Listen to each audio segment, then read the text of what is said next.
There was a woman. Her name was Teniola, and she moved into Sunrise Gardens on a Tuesday in October with a plan she had been carrying for 3 months before she even signed the tenancy agreement. Not because she needed a place to stay. Lagos has plenty of places to stay.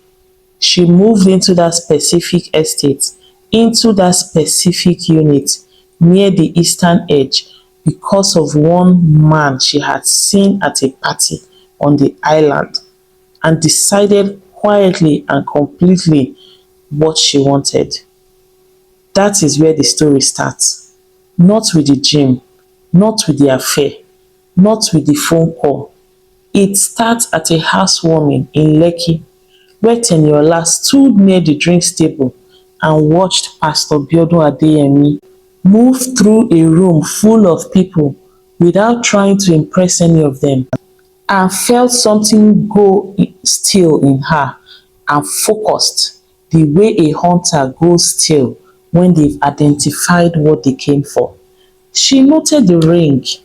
She noted the wife beside him, a woman called Shola, composed, unbothered, moving through the same room with ease of someone who had long since stopped needing to prove anything to anyone.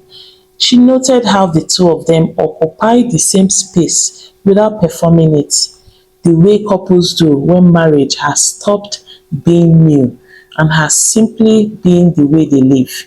She looked at everything and went home researching. She researched the full name, church location, estate, available unit, lease terms. She signed before the month was out. Her friend Shade said it was the most calculated thing she had ever seen a woman do. Shade meant it as a compliment. Shade was not by any honest measure a good influence on anybody, but she was loyal and she never asked difficult questions. And at certain point in a woman's life, that is the combination you reach for. Now, Sunrise Gardens was not a small estate that anything goes oh. This was the kind of place where the security barrier actually came down every single time, no exceptions. No oga abeg just pass, the cameras worked. The residents association met regularly and took itself so seriously you would think they were running a government. They discussed things like estate standard, approved vehicles colour, with the energy of people who had decided that this small piece of Lagos was going to behave correctly even if everywhere else did not. The people who lived there, they had money, not loud money, not the kind that needs everybody to know about it, quiet money. And the Adeyemis were the couple the estate pointed to when it wanted to show what it meant. Corner house, 6 years there, rose bushes along the front path, 3 cars, the black Prado for him, white Lexus for her, and an old Camry nobody drove except when something else was in the mechanic hand. 2 children, secondary school, the kind of well-behaved that comes from a home where someone actually paid attention. If you saw Biodun and Shola at the estate barbecue, they were genuinely talking to each other, not performing conversation for the people nearby. You will see them heading to church on Sunday, and they moved like people who had chosen the same direction so many times. People like Pastor Biodun especially. He was the kind of pastor that did not make you uncomfortable. No king energy, no nonsense. He would help you fix your pipe. He will help you fix your car and then pray for your family and wave off thanks like it cost him nothing. Everybody liked this family. Everybody liked Pastor Biodun. That was, as it turned out, part of the problem. Now, Teniola moved on a Tuesday because she had driven past the estate 3 separate times before signing anything, sitting in her car, watching the rhythm of the place, learning when it was busy and when it was quiet. Tuesday was the slowest day. Small people, less gossip forming immediately. It gave her almost 3 full days to settle in before the neighbors started forming opinions. And by the time the first basket of welcome oranges knocked at her door, she had already worked out whose opinion in the estate actually mattered. She was 29, tall, fine girl, the kind of woman who walks into a room and the room notices before she has said anything. Instagram would call her body goals. The older women in the estate set things in their kitchen about too much in one place, being it kind of wahala. Nobody could argue with the craft, the hips, the shape, a face that took a good photo effortlessly. But it was really the way she walked through the estate gym lobby on her first week, greeting everybody like as if she has been there for many years, that got the talking started. She drove a Honda Civic, rented the smaller unit on the eastern side, and within a week had made herself look harmless. All smiles, good mornings, just a young professional woman living her life, nothing to see here. Harmless was not a word anyone who truly knew Teniola would ever use for her. The gym was always going to be how she got her name. Sunrise Gardens had a small estate gym, 6 machines, a weight rack, a stationary bike. She found out through careful monitoring that Pastor Biodun used the gym on Tuesdays and Thursdays 6 to 7. She started showing up at 6:15 on Tuesdays and Thursdays. She did not approach him she did not smile any extra smile or position herself strategically. She simply actually walked out properly, because she understood that what pulls certain men in that kind of setting is not the woman who is clearly there to be noticed, but the woman who seems too focused on her own to notice them. Biodun noticed her by the third week. By the fifth week, there were greetings, brief good morning, the small good morning of people who share a space regularly. By the second month, they were talking in the car park after sections, short conversations. How was the estate treating her? Has she found a good mechanic? Did she try the new spot that opened near the main road? Nothing much, just, simple conversations. Teniola was patient in a way that most people are not built for. She did not push. She did not perform. She understood that a man like Pastor Biodun, he was so principled in public, careful about his name, genuinely attached to his life, needed to feel like the idea was his own. So she cleared the path and stepped back and let him walk down on his own pace. It took 4 months. 4 months of slow building, a water bottle shared after a hard session, a laugh that ran a bit too long, an eye contact that neither of them ended when they should have. Small, small things, each one nothing on its own, all of them together, adding up to something heavy. Then, one Wednesday evening in the car park, it was raining lightly and Pastor Biodun kissed her. And that made her so excited. She finally got him where she wanted all along. From kissing, they went into her house and continued, and she fulfilled all her desires that she had been longing for months and months. Teniola in those first weeks was very happy. There was something satisfying in it. A man of Pastor Biodun's reputation, of his standing in this community, choosing her. It scratched a particular itch that had nothing to do with money. But she expected money to follow, right? That was the understanding as far as she was concerned. A man with a corner house and a Prado and a kitchen she could tell had been recently renovated, because she had priced those same tiles for someone else's job. That man should have been able to sustain something beyond just his company twice a week and gone by 9. She started carefully. Transport to VI. He gave her something, not much. A high appointment he offered, but she caught something change in his eyes as he handed it over. A small recalculation. A phone, she mentioned her phone cracked screen casually, and he said he will see about it. The phone never came. She pushed more directly. He went vague. Things are tight, he said, in a specific way of a man who has decided that he is and is not willing to give, and is now using language to manage the gap. Things were not tight. She had sat in a sparrow. She had been inside that house once on a careful afternoon visit. She knew what things cost. Things were simply not being directed towards her, and she was too sharp to pretend she did not know the difference between a man who genuinely could not and a man who had simply decided he will not.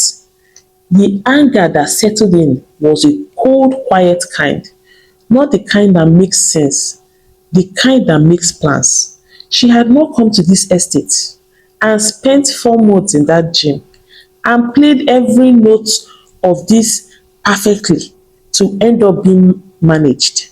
If the wife was the obstacle, and in her mind at this point, the wife was the only thing standing between her and what she had come for, then the wife needed to go.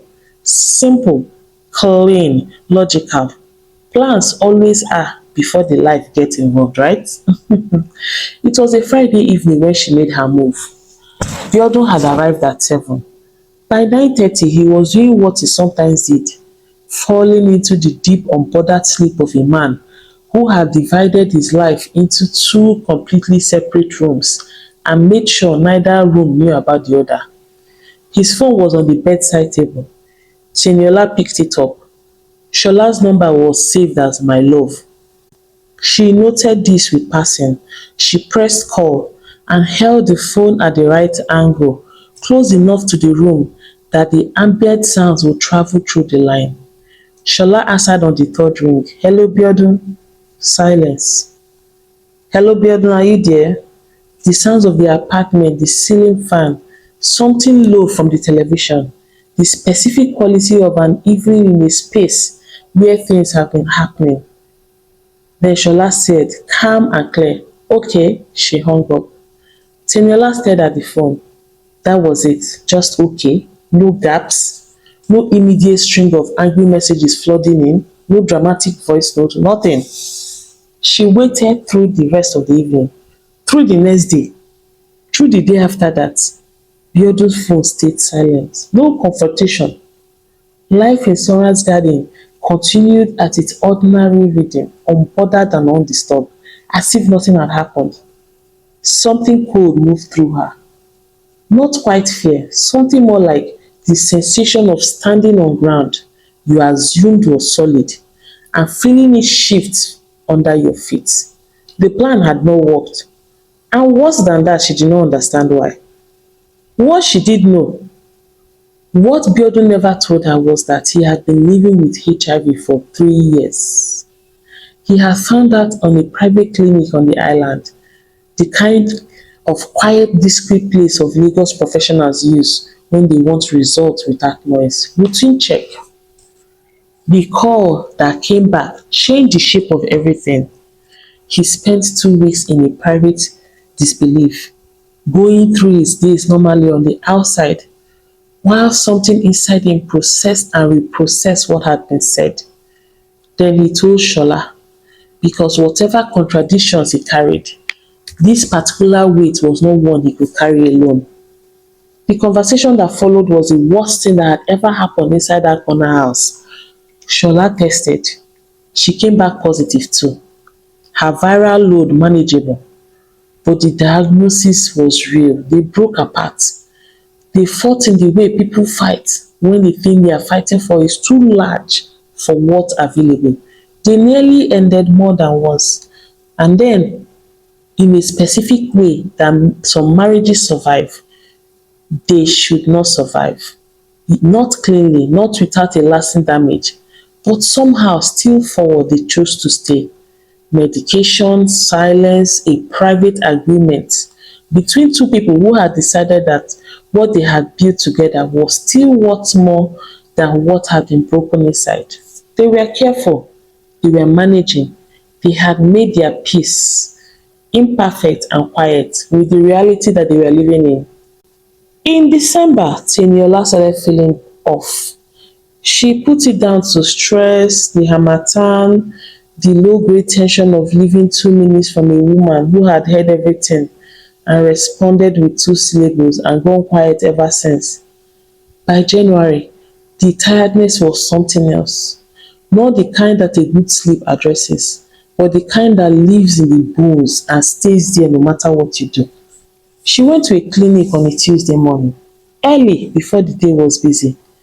The doctor was a woman, 40s, with the specific expression of someone who has delivered difficult news many times and has learned how to do it with honesty and care.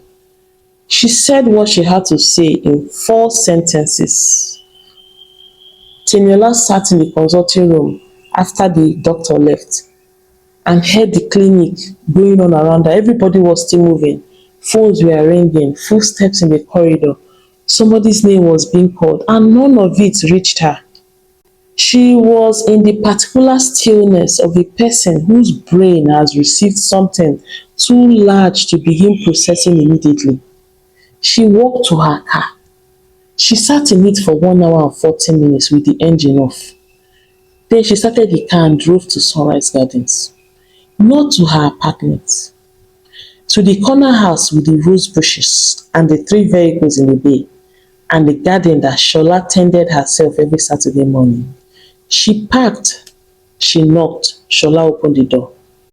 They looked at each other. Two women who had never formally met, who had been existing 2 minutes apart for months, who already understood everything necessary about who the other one was. Shola's face showed no surprise, no performance, just the composed expression of a woman who has been waiting for a particular moment and is now watching it arrive and is ready for it. Teniola said, "Where is your husband?" Shola said, "Come in." Biodun was in the sitting room. He stood when she walked in, the standing of a man who had been told this moment was coming and had still not fully prepared himself for what it would feel like to watch it arrive in person. Teniola did not look at him for long. She said what she had driven across the estate to say. "You gave me HIV." The room went quiet, not just shock quiet, the particular quiet that falls when a truth that has been circling finally lands in the center of it, and everyone present has to acknowledge that it is there.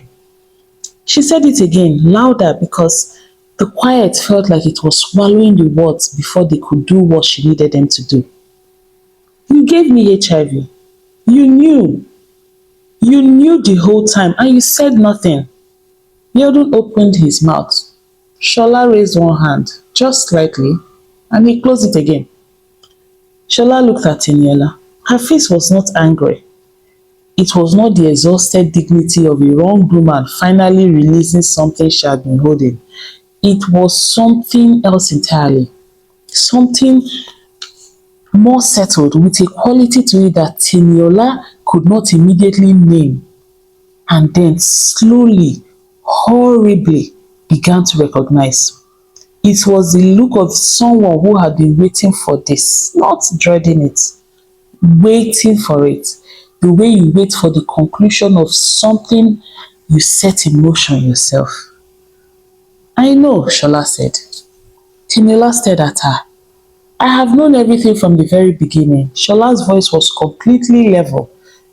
The gym, which days you went, the car park conversations, your apartment, the Monday and Friday evenings, the phone call you made from his phone in December, holding it open, hoping I would hear enough to pack my things and go. A pause, not for effect, just the breath before finishing a thought. I knew all of it before it happened. Because he told me. He told me the night of the party in Lekki when you were standing by the drinks table watching him. And I told him, let her come. The room tilted. Teniola heard the words, processed them in pieces, the way you process something that is too large to take in. You told him to let you come, Shola said. Yes. You knew he would. Yes. And you knew that he has, yes, still level, still completely devastatingly calm.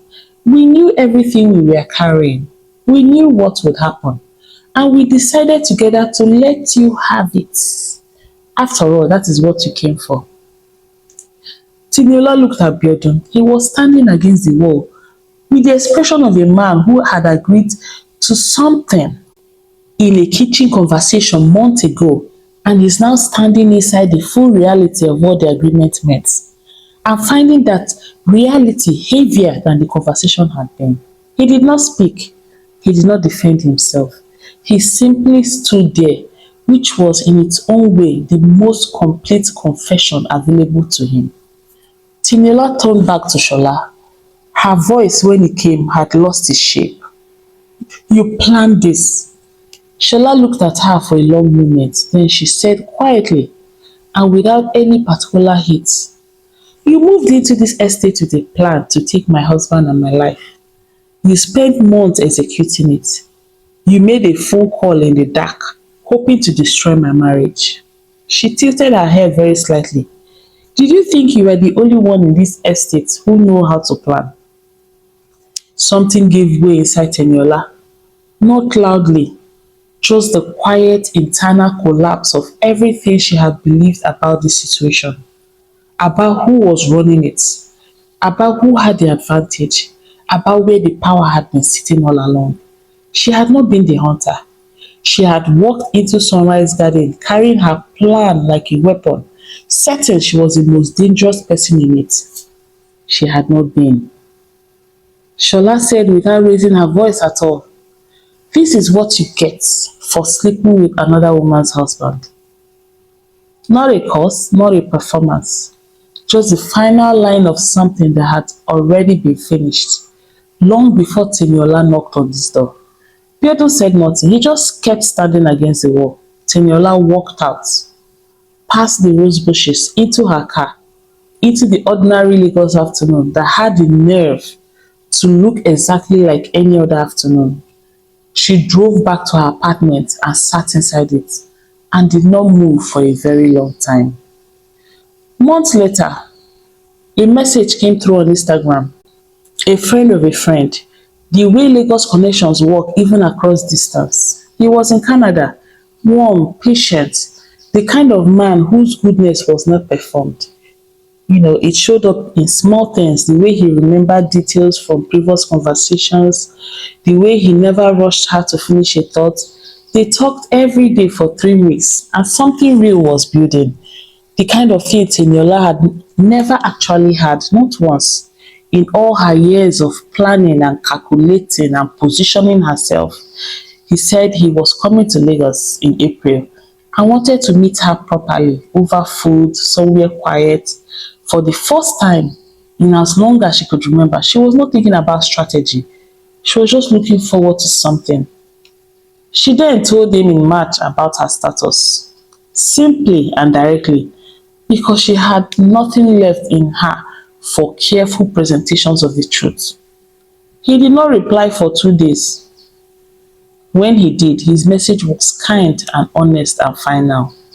She read it once, put the phone face down on the bed, and stared at the ceiling in silence of an apartment in a city that had already moved on without her.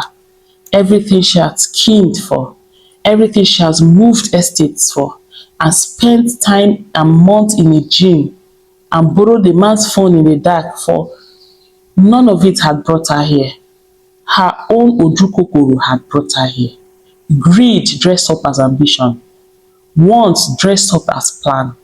And Lagos, which does not pause for anybody's consequences, simply continued outside her window, loud and indifferent and completely unmoved. Hand go touch everybody last last.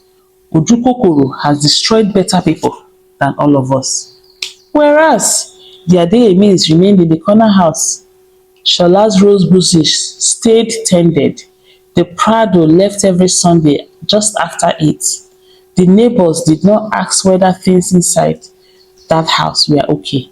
because some things in some estates are understood to be beyond the reach of neighborly inquiry. And Sunrise Gardens had been here long enough to know those things. And that is how the story goes. Life continued, and Teniola learned her lesson.